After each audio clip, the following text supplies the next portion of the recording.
भगवानी कथा हर प्रकार से पुण्य देने वाली वस्तु है। यजमान तो अपना धर्म कमाएगा, यजमान तो अपना धर्म कमाएगा, है ना। वो तो जाकर के घर घर कहेगा कि भैया कथा सुनने का बुलौआ है।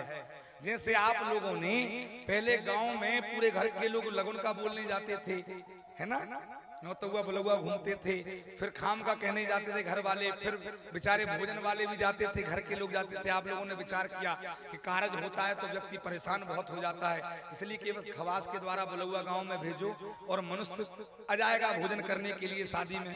उसी प्रकार से कथा का पुण्य लेने के लिए एक दिन यजमान पहले दिन पूरे गांव में बुलौआ दे दे, पति पत्नी सहित दे दे, घर घर जाकर के कि भैया कथा सुनने का बुलौआ है, 7 दिन कथा सुनने के लिए भगवान की आइएगा। और मेरा पूरा गांव निसंकोच होकर के अगर 7 दिन भगवान की कथा में जाए तो इससे बड़ा कोई धर्म नहीं है माई बाप, इससे बड़ा कोई धर्म नहीं है।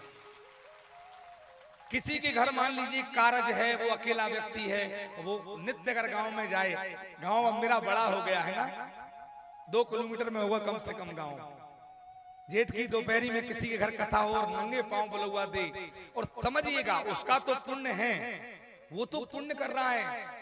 आप जैसे संतों के घर वो पग पग लेके जा रहा है तो उसका 1 कोटि यज्ञ का पुण्य हो रहा है, लेकिन हमारा घर बैठे बैठे कितना पुण्य क्षीण हो रहा है कि हम भगवान की कथा में बुलाने पर जा रहे हैं। भगवान की पावन पुण्य जैसी कथा जिसमें मनुष्य भव सिंधु पार होता है, धन संपत्ति पुत्र पौत्रादि प्राप्त होते हैं, उसके लिए हम बैठ करके कोई हमें बुलाने आए, जोड़े से आके कहेगा कथा सुनने आना, तब हम उसके घर पहुंचे, तो माई बाप क्या फिर हम वो कथा सुनने का धर्म हमारा क्षीण नहीं हो रहा?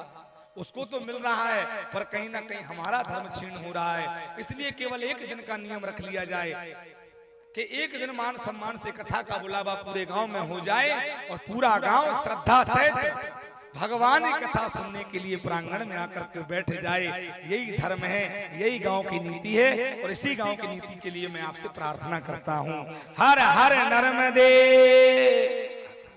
ये सभी कथा होने के बाद प्रार्थना कर रहा हूँ ताकि ऐसा किसी को ना लगे, ये बात मैंने अपने मन से रखी, किसी ने बुलवाई है मेरे से, इसीलिए पूरी कथा होने के बाद कह रहा हूँ। अब कथा नहीं है अपने गांव में, अब जब भी होंगी 5 महीने बाद होंगी, तो विचारणीय बात है, अच्छी बात है। पहले दिन का एक निमंत्रण, उसके बाद में जिसके घर भी कोई जाए ना जोड़े से, आप प्रण कर लेना, संकल्प कर लेना कि मेरे घर कोई आया, मैं उससे यही बोलूंगा कि भैया आज आ गए तो आ गए, अब कल से मेरे घर मत आइएगा। मैं 7 दिन बिना बुलाए मेरा पूरा परिवार आपके घर भगवान कथा सुनने आएगा, पर मेरे ऊपर एक उपकार करना कि कल से आप मेरे घर कथा का बुलौआ लेके मत आना।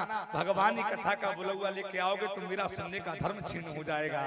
ऐसा पूरा गांव अगर एक बार कह देगा ना तो एक ही बार में सारा काम हो जाएगा। हर हर नर्मदे, क्योंकि ये मैया नर्मदा ब्रह्मलोक से भगवान की जटाओं से हम जैसे मनुष्यों को उतारने के लिए कलयुग में आ सकती है, तो हम गांव के गांव में कथा सुनने आ ही सकते हैं, क्योंकि